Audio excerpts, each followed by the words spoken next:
building off of your point, the vaccines work, then why is the president asking vaccinated people to mask up if there have been just 0.0035% of the 161 million fully vaccinated Americans who have had a breakthrough case?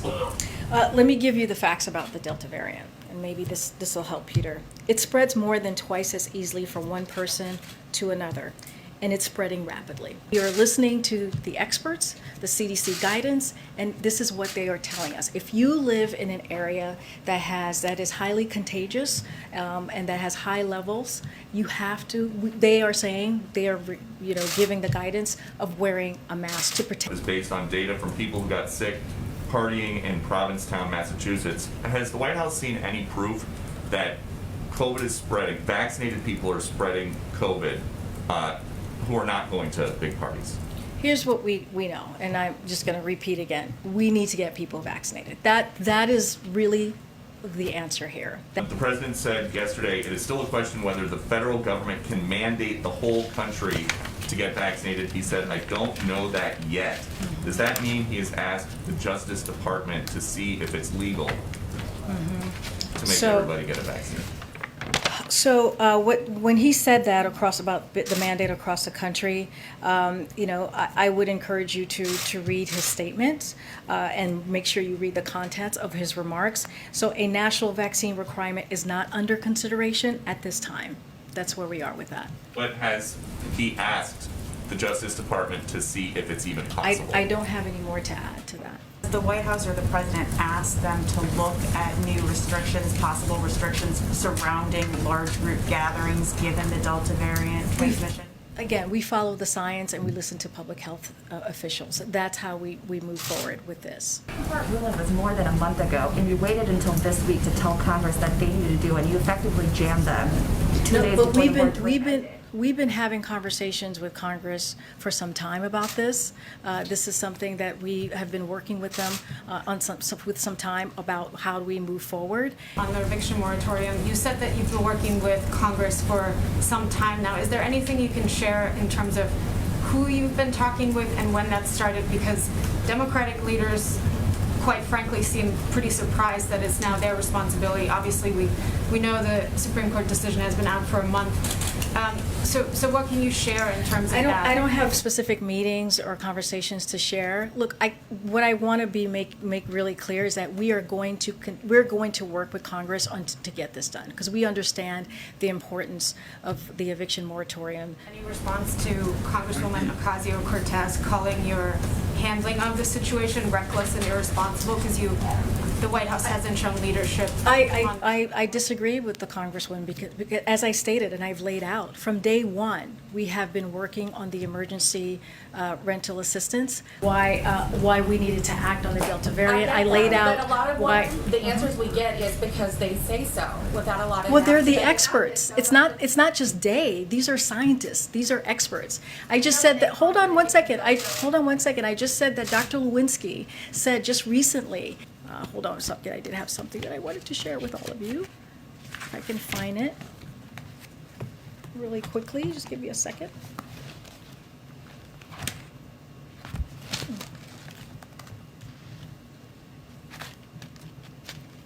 I don't have it with me. Yeah. Oh my gosh, I totally forgot.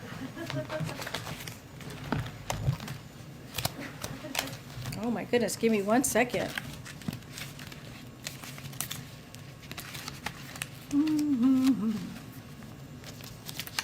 Our fun Friday. Okay, for our last question thank you everybody. Oh my gosh. Can we hear you now? We still can't hear you. I'm so sorry. I'm so sorry. Do you want to write a note? Let us know what your question is. Like, why are the doctors not here in the briefing room to take our questions? Why have we not had a COVID briefing?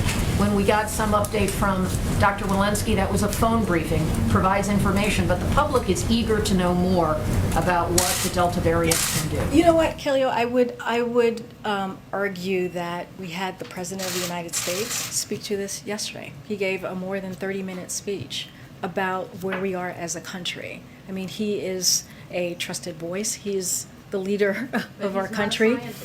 No, but we heard from him, right? We heard from the president. I think the question is, why doesn't that guidance match the internal memo's guidance? Because on Tuesday, they updated the mask guidance to say you only have to wear it in places that have high or moderate transmissibility. The internal memo that was leaked says, given higher transmissibility and current coverage, vaccine coverage, universal masking is essential to reduce transmission. So one, why don't the recommendations match? And two, should the American public anticipate updated guidance that includes universal masking and also new guidance about large gatherings and how many people should gather given what we are seeing from Provincetown? Well, as you know, Weijia, we do not make those types of, decisions from here when it comes to the science, when it comes to guidance. That comes from CDC. So the questions that you just asked me, I refer you to CDC about those slides and the what you saw in the slides specifically. Was reviewed the CDC's internal memo and slides? I don't have anything to say about that. I could look into that. The analogies are helpful to understand, like, that the Delta variant is as contagious as chickenpox or more contagious than the common cold or Ebola. Are these things that they're going to present to the public to help us Well, understand? the data is being released today, I believe, right? Right? Right, so it'll be available. It's Okay. being released today. Got Yeah. it. And one more just follow up on Kelly. Of all the weeks not to have a COVID briefing, why this week? I mean, I know that's the question you all are asking me, but the doctors have been on national television all week speaking to this, answering the questions. Doesn't that at least suggest that maybe breakthrough cases aren't rare? But that's not what the data shows us. That's not what we've gotten from CDC. We know that it is the breakthroughs that do happen with vaccinated people are rare. And so right now, what the CDC has told us is because they do know that there are some breakthrough cases, we have to make sure we're masked. And so again, we just have to continue to make sure people get vaccinated. See that as more of a one-off event? No, An that's outlier? well. What I'm saying is that what we're focused on, our message is very, very clear, is that we want to make sure that people get vaccinated. That is, yes, that is one event, but what the CDC guidance tells us is that the breakthroughs have been rare. This is what the public health officials have said. Like, yes, there are breakthroughs, but they have been rare. But the problem is that it is now contagious, right? And so that's why they're asking us to wear a mask. It's still the belief of the administration and the public health officials that breakthrough cases are rare on that. So what we've been told by CDC and what we know from our public health expert is that they are rare. But here's the thing, and this is what we keep trying to say, is that we got to get people vaccinated. That is what we have to focus on. Oh, here's my mask from yesterday. I was wondering where that went. Because he encouraged people who were vaccinated to gather on the 4th of July. A group that did so is now sort of a poster example for the CDC of what can happen with this variant. I mean, Kelly, the president has always said he's going to follow the science and he's going to listen to public health experts. That's what we do.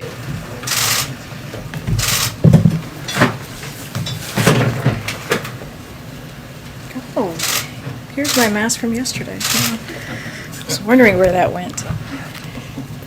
Good afternoon, everybody. Happy Friday. I have a couple things for all of you at the top. Today, the President and the Vice President met with governors to discuss the worsening 2021 wildfire season and ongoing efforts to strengthen prevention, preparedness, and response activities. This was a follow-up to the meeting the President convened last month with cabinet officials, governors from Western states, and private sector partners. During today's event, the President highlighted the heroism of our firefighters who undertake dangerous work to keep Americans safe, and he discussed the actions his administration is taking to improve emergency preparedness and keep Americans safe. The president and the vice president then received an update from the governors about the situation on the ground. They discussed what their administration can do to support state and local response efforts and ensure the federal government's response is a quick and effective as possible. Driven by extreme heat, prolonged drought, and the changing climate, as well as decades of forest management decisions, the 2021 wildfire season continues to outpace the devastating 2021 season in terms of large fires to date. Already this year, FEMA has approved 20 fire management assistant grants to help states pay for the cost of fighting these fires. The president has been receiving regular reports on how wildfires are impacting communities across the country, and he will continue to closely monitor the severity of this situation. Cuba meeting today that the president's having. Since the historic protest we witnessed in Cuba on July 11th, the president has been watching the events closely. As we have stated before, he's made clear that Cuba is led by a failed and repressive regime, and that communism is a universally failed ideology. That's why, from the start, the president has said that addressing this moment was a priority for the administration.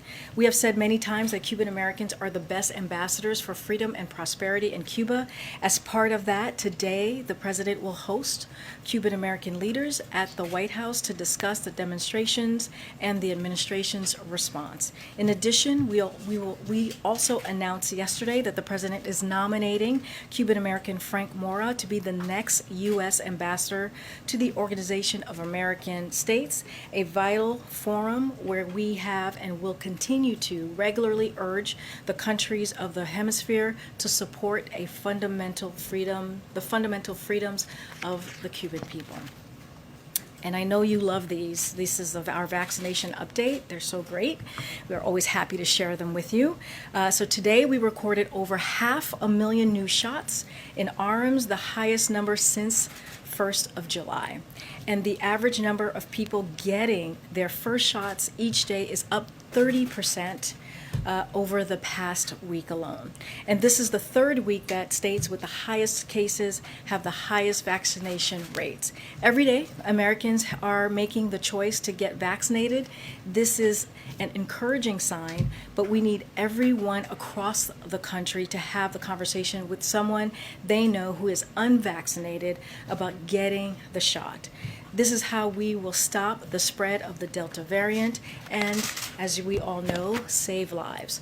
Finally, I have a quick preview of the week ahead for all of you. The next week, this next coming week, the president will continue engaging with members of Congress to pass the bipartisan infrastructure deal, which will deliver historic infrastructure investments that will drive economic growth and create good paying middle-class jobs. Also next week, the president will meet with Dr. Eric Lander, his science advisor and director of the Office of Science and Technology Policy, about his plan for preparing for future pandemics. On Tuesday, the president will deliver remarks on the administration's progress delivering vaccines to the world to fight this pandemic globally. On Friday, we will deliver remarks on the jobs report. As you all know, it's the first Friday of the month. And lastly, President Biden will then travel to Rehoboth Beach, Delaware, where he will remain over the weekend. Alex, please take it away. Sure. So I know we haven't heard out at 3:10, so I have a couple quick questions on Congress. First, the eviction moratorium. Lawmakers are scrambling to find a legislative solution, but Speaker Pelosi said today that she'd like to see the CDC extended. I know you all have cited the Supreme Court decision as the reason Congress needs to deal with it, but why not just extend it, have that legal fight, and give Congress a little bit more room to work? So as we've stated, Alex, and to your point about Pelosi, you know, the Supreme Court said it could only be extended with congressional authorization. That was their decision. That's how they were able to strike it down, and that's what they said needed to happen. And so this bill that Pelosi is asking for, this would meet that requirement if successful. So this is important. It's incredibly important to move forward. And so the administration is going to work together with leaders in Congress on potential avenues to extend the eviction moratorium to protect these vulnerable renters and their families. We understand how critical that is, how important that is.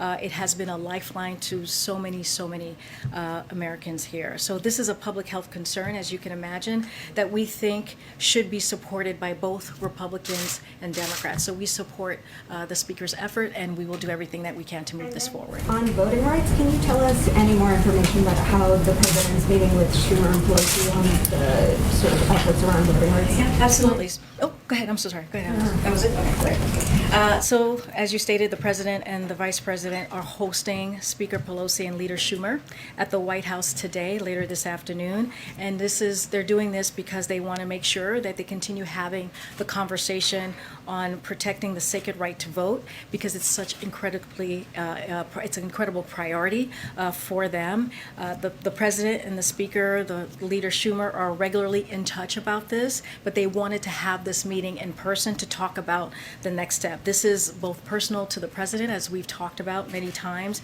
having fought for voting rights his entire life. He spoke about it in Pennsylvania not too long ago, just a couple of weeks ago, and he's going to just continue having those conversations. And then one more on the CDC document that was just leaked. The Washington Post obtained a CDC PowerPoint that suggests that the situation surrounding the Delta variant is more dire than the administration has characterized it. I wanted to read a few quotes from it. It said, quote, "Given higher transmissibility and current vaccine coverage, universal masking is essential to reduce transmission of the Delta variant. Quote, Delta variant breakthrough infections may be as transmissible as unvaccinated cases, and quote, risk of infection is reduced threefold in the vaccinated population." And so President Biden has repeated over and over that this is a pandemic of the unvaccinated, but this PowerPoint seems to raise questions about that. He's also promised to level up with the American people, so his comments yesterday, was he being completely upfront about the challenge from the Delta variant? This PowerPoint would suggest it's a little bit more dire than he laid it out to be. And why wasn't that PowerPoint made public? Why did it have to be to the public? And then lastly, I mean, why aren't we seeing universal recommendations for universal masking? Why is it just in areas of high transmission when the CDC seems to be suggesting universal masking is needed? Okay, Alex, that was a lot. No, I appreciate the question. It's actually a very important question, and we need to, and I'm happy to address all of them. So since May, just wanted to step back a little bit. Since May, the CDC and the administration have been crystal clear about the increased risk of the Delta variant in our pandemic response. And so I just want to run through a couple of examples, because this is such an important moment that we're in fighting this pandemic. So in May, out of the concern of the spread of Delta, we restricted travel to India where it was growing. That is something that we did in May. And so that, as you know, that was many months ago at this point, or a couple months ago at this point. In the month of June, doctors from the admin blitzed local constituency and national media with over 400 media interviews with a clear message. Delta is a serious threat, and getting vaccinated is the clear solution. So that was in the month of June, for the month of June. Throughout June, the President, Jeff Zients, and our medical experts spoke dozens of times to the threat of Delta, the threat that Delta poses. On July 4th, the President made clear that COVID-19, quote, has not been vanquished, and Delta is a powerful variant. This is what the President said on July 4th. And in light of recent reporting, it is worth noting that Dr. Walensky said 8 days ago that the Delta variant is the most infectious respiratory disease she has seen in the last 20 years, her 20 years of her career. Our message has always been clear throughout. We need more people to get vaccinated to stop the spread of this variant, and so we have to continue to make that effort. Vaccinated and unvaccinated people infected with Delta have higher viral loads, meaning more virus in their body than with previous variants. The last two did not have that. And so this is what we're seeing in the Delta. High viral loads mean you are more likely to spread it. So in the rare occasions that vaccinated people get Delta in a breakthrough infection, they may be contagious. And this is what we heard from CDC this week. And so the most important takeaway, and I want to be really clear about this because this is critical for all of you who report about this and for those who are watching, we should have, the takeaway is we should have from this guidance and any follow-up reporting is actually pretty simple. We need more people to get vaccinated. That's the answer. We need more people to get vaccinated. That's if we want to stop the spread of this variant and avoid mutations, we can. So we just need to get more people vaccinated, and the good news is that the vaccines work. So we got to get out there and make sure people get vaccinated. Karine, the president said for the early months of this administration that those who were vaccinated and wearing masks and doing all those steps could look toward the 4th of July as that independence opportunity. We now know the CDC is basing some of this new science on a 4th of July party that happened in Massachusetts where the Delta variant was predominant. We saw that vaccinated people were passing it and so forth. Does this give the president pause about making recommendations about what the public can do? Because he encouraged people who were vaccinated to gather on the 4th of July. A group that did so is now sort of the poster example for the CDC of what can happen with this variant. I mean, you know, Kelly, the president has always said he's going to follow the science and he's going to listen to public health experts. That's what we do, right? That's why we are all following the CDC guidance on masking. And so that's our North Star, as Jen has said earlier this week. Look, the job of all of us in this room is to communicate the truth about where we are in the pandemic. And this is something the president has said from day one, and also highlight how we can get out of this pandemic. So the vaccines work, that's the truth. We know masks work, that's the truth. They save lives and prevent spread of this dangerous Delta variant. So we need to help in communicating the actions we are telling the American people to take and getting vaccinated and wearing a mask. If you're in an area where there's lots of virus circulating, it's more contagious, you have to wear a mask. I know I have one more question that I actually didn't get to for Alex that I want to make sure that I answer, which is the CDC release more data publicly, or this data. So just wanted to say that the CDC's first and foremost priority is getting the American people information as quickly as possible. And so that's what they did on Tuesday. They got it as quickly as they can. They're going to be releasing this data today, as you know, and it was clear that vaccinated people had the ability to transmit, and action needed to be taken quickly. And that's why they did it. They did it ahead of releasing the data, and they're going to do that today, as I just mentioned. Part of this is also in terms of getting information out. Like, why are the doctors not here in the briefing room to take our questions? Why have we not had a COVID briefing? When we got some update from Dr. Walensky, that was a phone briefing, provides information, but the public is eager to know more about what the Delta variant can do. You know what, Kelly, I would argue that we had the President of the United States speak to this yesterday. He gave a more than 30-minute speech about where we are as a country. I mean, he is a trusted voice. He's the leader of our country.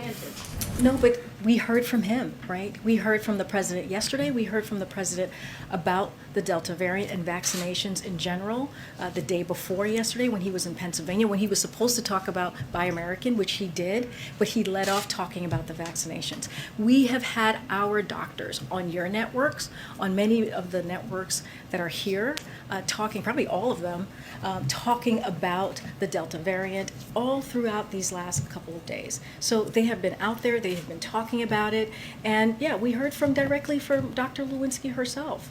You know, so this is something that we're going to continue to do. We're going to continue to make sure that we communicate directly with the American people, and also work hand in hand with local governments and state governments as well. Karine, thank you. Just to follow up on all of that, you mentioned the CDC's data that was released on Tuesday. I think the question is, why doesn't that guidance match the internal memo's guidance? Because on Tuesday, they updated the mask guidance to say you only have to wear it in places that have high or moderate transmissibility. The internal memo that was leaked says, given higher transmissibility and current coverage, vaccine coverage, universal masking is essential to reduce transmission. So one, why don't the recommendations match? And two, should the American public anticipate updated guidance that includes universal masking and also new guidance about large gatherings and how many people should gather given what we are seeing from Provincetown? Well, as you know, Weijia, we do not make those types of, decisions from here when it comes to the science, when it comes to guidance, that comes from CDC. So the questions that you just asked me, I refer you to CDC about those slides and the what you saw in the slides specifically. That comes from them, and they will have that specific information for you that you're trying to get here. I will say though, I think the most important thing, and I don't want to get away from this because this is what's the most critical thing here, is that people need to get vaccinated. That's the answer. If we want to make sure that we curb this pandemic, that we curb the COVID-19, that we win this fight that we're in, we have to get people vaccinated. That's why the president calls this a pandemic for the unvaccinated. We have to make sure that we take care of each other and that they not just take care of themselves, but take care of each other. And we're talking about our kids who are 12 and under who can't get vaccinated. We're talking about our grandparents, right? We're talking about older people in our lives that we want to make sure are taken care of. And so that is, if anything, should be one of the main reasons people get vaccinated, to make sure they take care of their families and their community. Has the White House reviewed the CDC's internal memo and slides? I don't have anything to say about that. I could look into that. The analogies are helpful to understand, that the Delta variant is as contagious as chickenpox or more contagious than the common cold or Ebola. Are these things that they're going to present to the public to help us understand? Well, the data is being released today, I believe, right? Right? So it'll be available. It's Okay. being released today. Got Yeah. it. And one more just follow up on Kelly. Of all the weeks not to have a COVID briefing, why this week?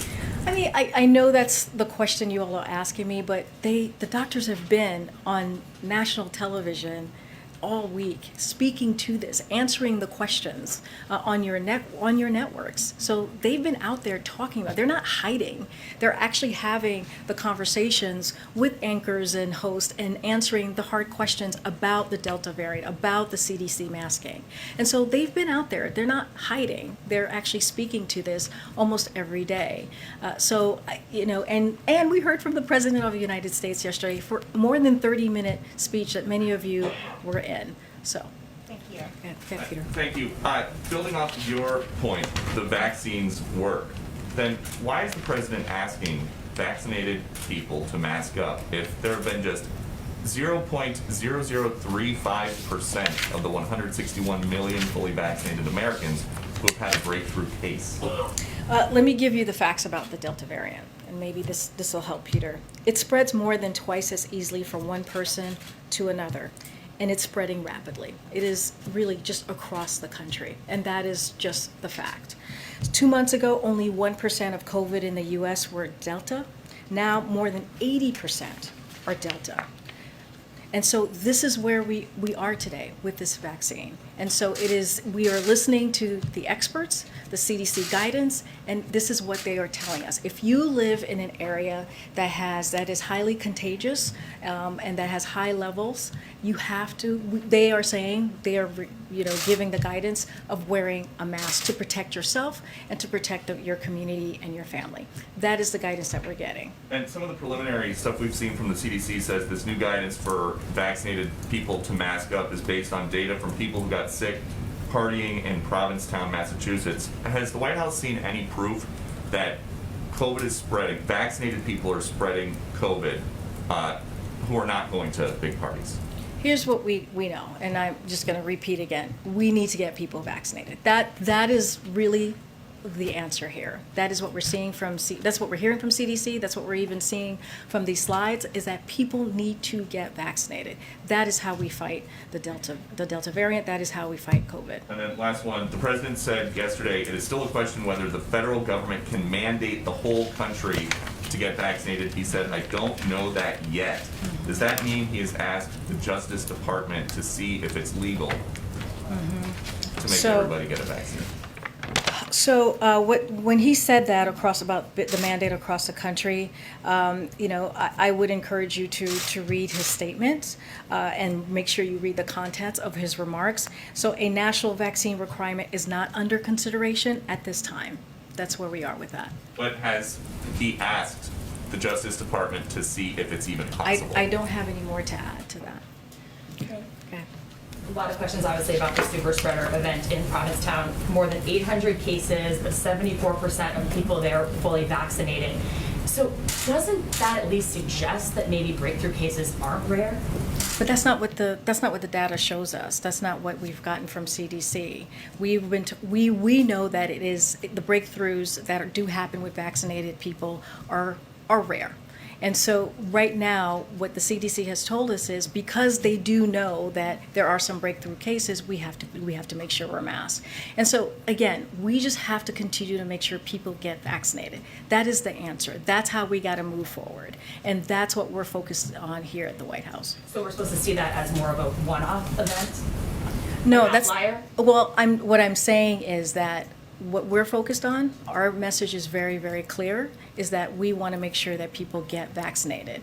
That is, yes, that is one event, but what the CDC guidance tells us is that the breakthroughs have been rare. This is what the public health officials have said. Like, yes, there are breakthroughs, but they have been rare. But the problem is that it is now contagious, right? And so that's why they're asking us to wear a mask. Where before, with the last two variants that we've seen, we weren't seeing that. We weren't seeing vaccinated people pass that along. And so now that has changed with the Delta variant. That is how serious this variant is. That's why our message continues to be, please get vaccinated. On the eviction moratorium, Speaker Pelosi in her statement said that only $3 billion out of an allocated $46.5 billion has actually gone out the door. So what is the administration doing to help get more money out the door faster?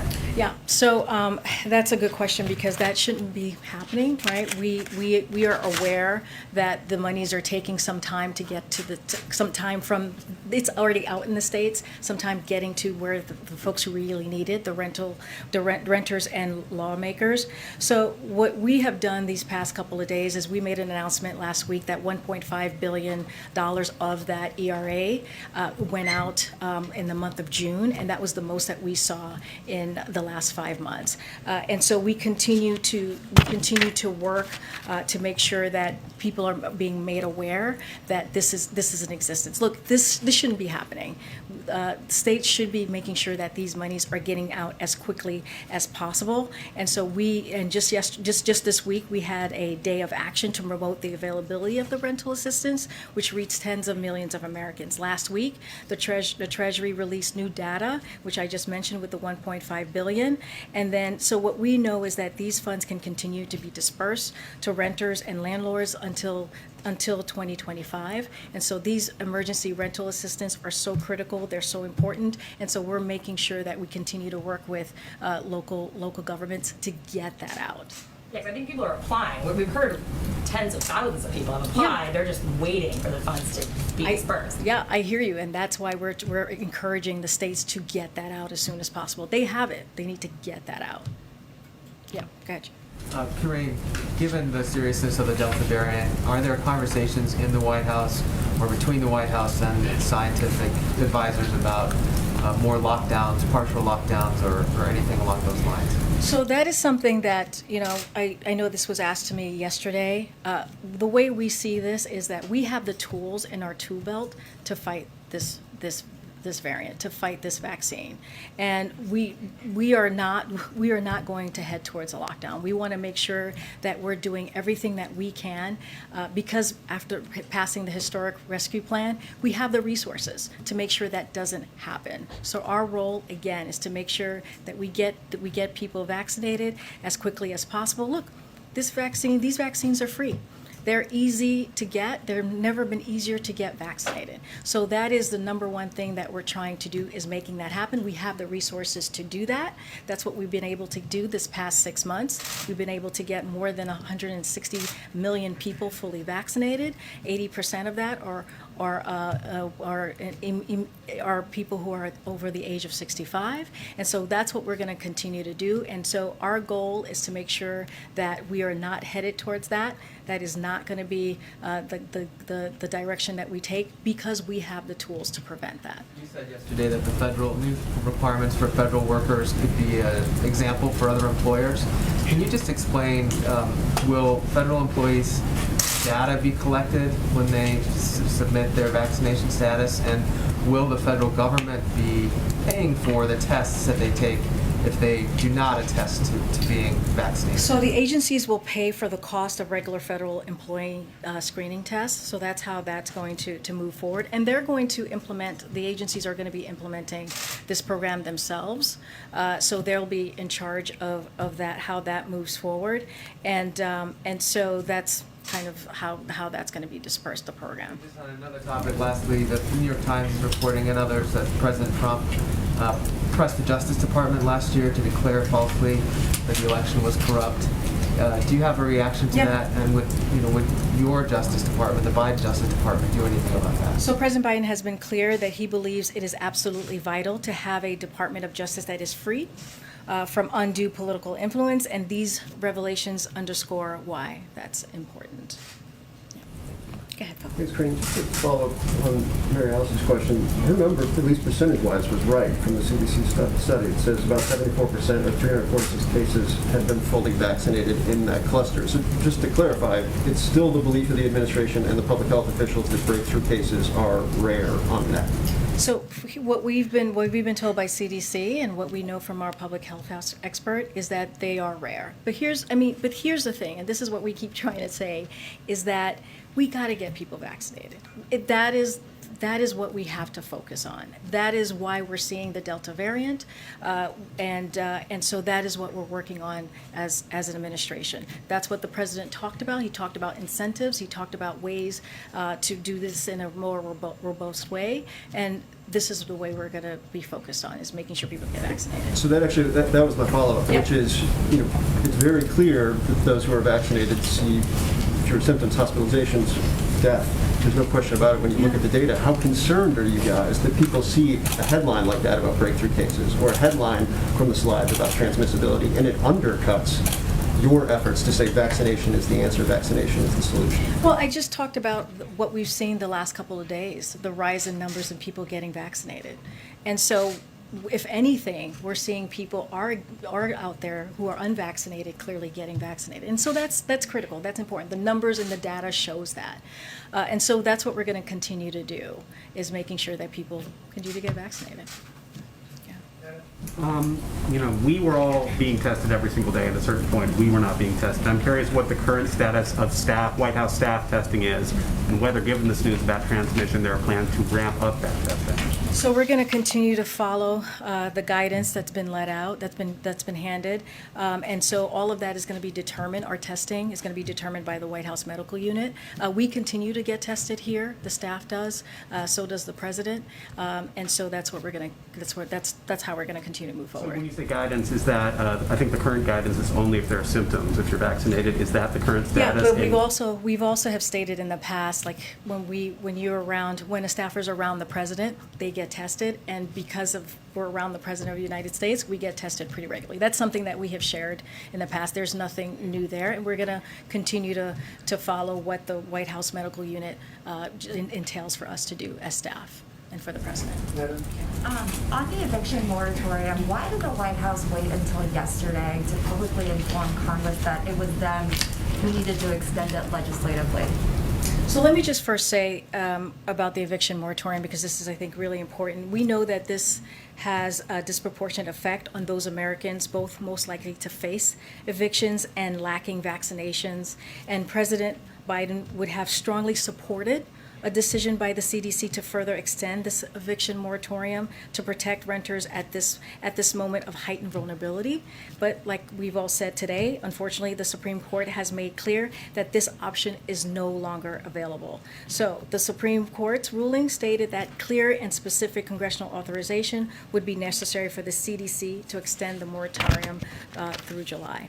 So one of the things that I do want to say that we have been doing, we have had this whole of government effect effect to get the word out about the availability of the rental assistant and to support grantees to ramping up their efforts. And so that is our focus, because we know that getting that funding to renters and landlords is incredibly key and important. So we've been doing that since day one, and now what we're saying right now, and what we have been saying, is that we're going to work with Congress to make sure that we're able to extend it. We support Speaker Pelosi in her efforts, and what she is trying to do actually speaks to what the Supreme Court laid out in making sure that there is a continuation of the eviction moratorium. Right, but the Supreme Court ruling was more than a month ago, and you waited until this week to tell Congress that they needed to do, and you effectively jammed them 2 days But before the moratorium ended. we've been having conversations with Congress for some time about this.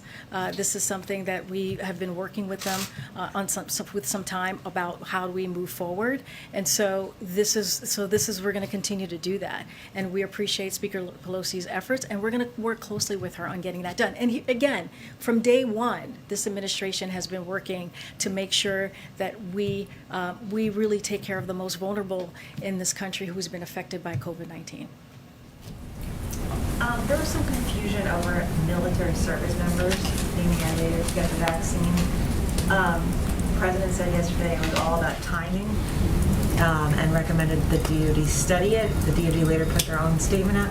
But what did he mean that it's all about timing when he also said that the numbers are going to get worse before it gets better? So I'll say this, the President is asking the Department of Defense to look into how and when they will add COVID to the list of mandatory vaccinations for our armed forces. Anything else, I refer you to the DoD. For both civilian and military service members? I just know it's the Department of Defense. That's who he's been talking to about getting that done. Okay, and then just on a separate note, it was reported this morning that Senator Sinema, a key Dem swing vote, said she will not be putting off August vacation plans to vote on your $3.5 trillion reconciliation bill. What's your reaction to that? Look, I know that this has come up, and I just want to be really clear about this and what Sinema actually said. And so, I'm not going to clearly negotiate or anything like that at the podium, but it's important to be clear about what the senator said. She is going to vote to proceed with the debate on the budget resolution. She expressed reservations about the top line, which she's been clearly clear about, and other senators have said the same, but she's not standing in the way of moving this process forward. Thanks, Karine. You've been clear that the position of the administration is around the importance of getting vaccinated, but I had a follow-up to Alex's question earlier, because a lot of Americans do not know if they are in an area with substantial or high levels of transmission. So while you are trying to get vaccination rates up, is it the position of the administration that local officials in those affected areas should bring back mask mandates? Well, local officials are going to look at the vaccination rate in their area, and they have the flexibility to put that into place, to put mandates into place, as we've seen across the country. That is not our role here. As the federal government, we are not mandating mask wearing. We're following, again, CDC guidance, and we encourage local governments and states to adhere or to take a look at the guidance and make sure that they keep people safe, right? They keep their community safe and they keep people in their state safe. So that is what we encourage. And at the same time, I'm going to be a broken record on this because this is true. This is the case. We have to make sure we continue to get people vaccinated. And a question with respect to Cuba and the ongoing policy review. I know there's a meeting today, but has there been any movement on actionable steps? Specifically, does the president plan to lift travel restrictions between the U.S. and Cuba and make it easier for Cuban Americans to send money to their relatives on the island, both of which are issues he campaigned on? No, and both important issues that we understand to the Cuban people. So we're not going to preview any specific actions here. That is not something that I'm going to do from the podium. I will say that on the remittances, this is a complex issue that requires coordination with experts that will help to inform the administration's policies. So at the President's direction, the Department of Treasury and State will form a remittance working group to review available options to establishing those channels. May I follow up, please, on Cuba? Right back here. May I follow up on Cuba, please? Thank you so much. You may have noticed those protests last week across the street from the White House. I don't know if you or anybody from the White House happened to speak to those protesters, but I did, and it's anecdotal, of course, but they say they see no difference between the policy of President Biden towards Cuba and the policy of former President Obama towards Cuba. Is the approach the same of those two presidents, of President Biden currently and the former President Obama? So I'm going to be really clear here. So since day one, we have said many times, many times, that the Cuban Americans are the best ambassadors for freedom and prosperity in Cuba. That's what I said at the beginning. Today, the president is going to sit down and to meet with Cuban Americans and leaders at the White House. That's what he's going to do in just a few hours, to discuss the demonstrations and the administration's response. And so including applying new sanctions on Cuba, on Cuban leaders, and establishing internet access for the Cuban people. So we want to lift up the Cuban people, and that is going to be our focus. On July 22nd, the Treasury's Office of Foreign Assistant Control sanctioned one of the Cuban individuals and one Cuban entity for serious human rights abuses and the repression of peaceful pro-democratic protests in Cuba that began on July 11th. So we are going to continue to lift up the Cuban people, and we're going to have a conversation, as I just mentioned. The president will have one today, and we'll probably have more to read out from that. Go ahead, Jenny. Thanks, Corinne. Just really quickly, following up on Summon's question on the eviction moratorium, you said that you've been working with Congress for some time now. Is there anything you can share in terms of who you've been talking with and when that started? Because Democratic leaders, quite frankly, seem pretty surprised that it's now their responsibility. Obviously, we know the Supreme Court decision has been out for a month. So what can you share in terms of that? I don't have specific meetings or conversations to share. Look, what I want to make really clear is that we're going to work with Congress to get this done, because we understand the importance of the eviction moratorium to everyday people, especially after what we have seen this past year with COVID-19. That is a priority for us, and we work with Congress on so many different issues and have so many different conversations, and this is going to be a priority, and so we support what Speaker Pelosi is trying to do now. Do you have any response to Congresswoman Ocasio-Cortez calling your handling of the situation reckless and irresponsible? Because the White House hasn't shown leadership. I disagree with the Congresswoman because, as I stated and I've laid out, from day one, we have been working on the emergency rental assistance. We have been making sure, working with local governments to get those funds out. Just last month, we saw $1.5 billion in just 1 month in rental assistance, which was more than the last 5 months. So we have been working very hard in a whole of government approach that we do here at this White House and this administration, and we'll continue to do that. Thank you. Back to Senator Sinema's comments, which you noted her reservations about the price tag.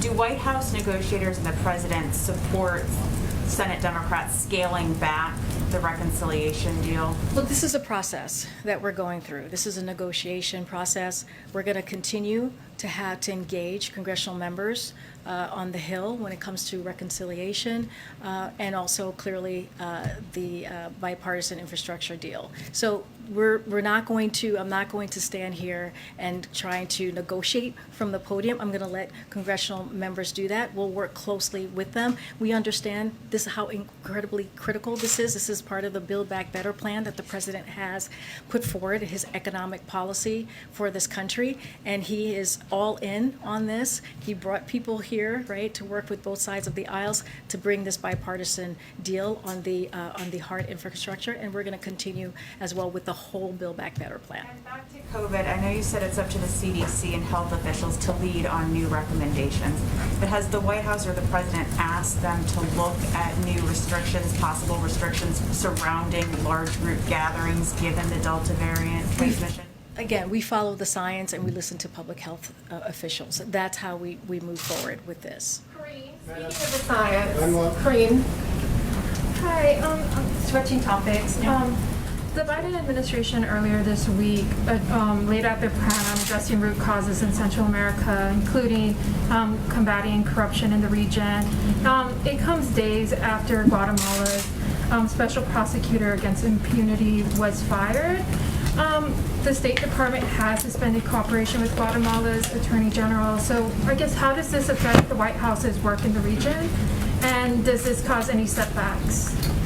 Thank you for the question. Yes, this is something that we are very aware of.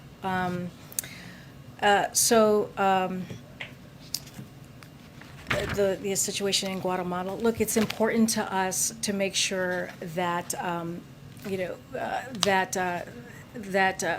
that corruption is, as we're dealing with the Northern Triangle, is dealt with. Hold on a second. I did have something that I wanted to share with all of you. If I can find it really quickly, just give me a second.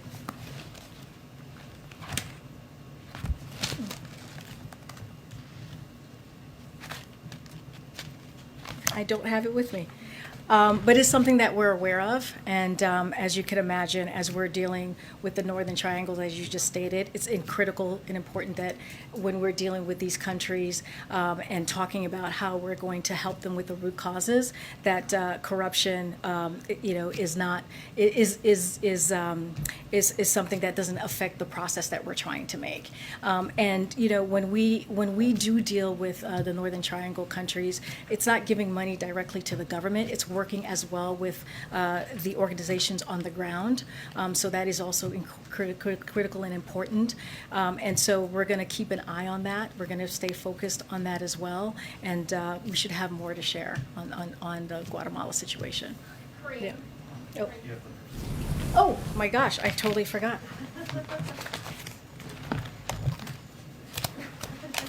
Oh my goodness, give me 1 second.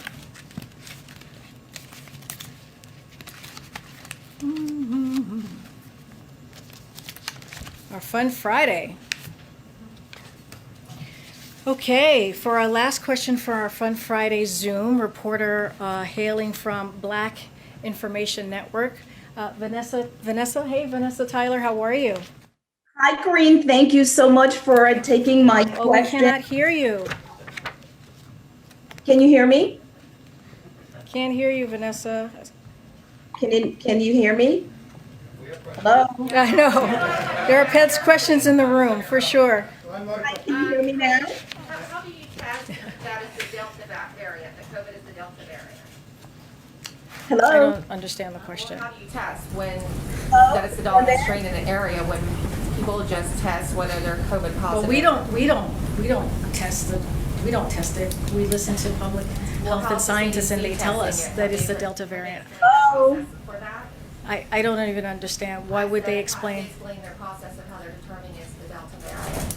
I mean, that's what they are telling us. I laid out I laid out how contagious it was, and I laid out why we needed to act on the Delta variant. I laid out but a lot of why. The answers we get is because they say so, without a lot of. Well, they're the experts. It's not just they. These are scientists. These are experts. I just said that. Hold on one second. I just said that Dr. Lewinsky said just recently in her 20-year career she had never seen a variant that was so contagious. So this is 20 years of her career. So this is absolutely a major problem that we are trying to deal with. That's why we heard from the president yesterday. That's why we keep talking about people need to get vaccinated. So that is the way that we're trying to move in this administration, making sure that we are protecting people here, making sure that we're dealing with this pandemic in a way that is effective, and that's how we're going to move forward. I'll take another question. Go ahead. Go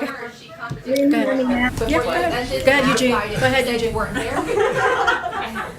In April, the chief of staff told Playbook that the education department was reviewing whether the president could forgive student debt, and that review would be done in a matter of weeks, we're at a matter of months. So just wondering where that review stands. This is the student. So the president signing away 10,000 or 50,000, which is a big ask. So I think we've been, the president, as you know, supports Congress providing $10,000 in student relief and debt relief, and he continues to look into what the debt relief actions can be taken administratively. I don't have an update on that at all right now at this moment. Look, the Department of Education is working in partnership with colleagues at the Department of Justice and the White House to review options with respect to debt cancellation. And so again, I don't have any update.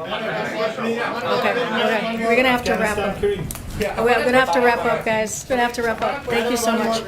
Thank you. Thank you, everybody. Oh my gosh. Can we hear you now? We still can't hear you. Can you hear me now? I'm so sorry. Are you on mute? I'm not on mute. No. Okay, so we're trying to hear you and we cannot.